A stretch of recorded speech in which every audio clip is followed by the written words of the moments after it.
Hello there, my name is Alexander Nuñez-Torres. I'm an associate professor in the Finance, Information Systems and Economics department. Our primary objective is to give the students the tools and the skills to be able to be demanded in the market.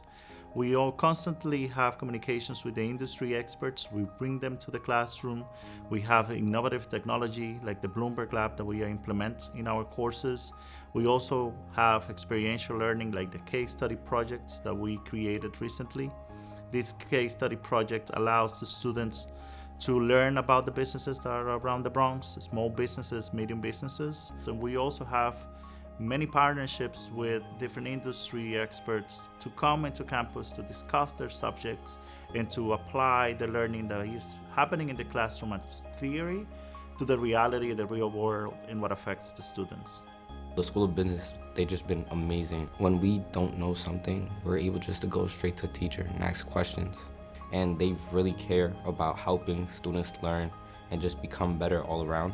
We welcome you to our department and to our business school to explore more about your future career.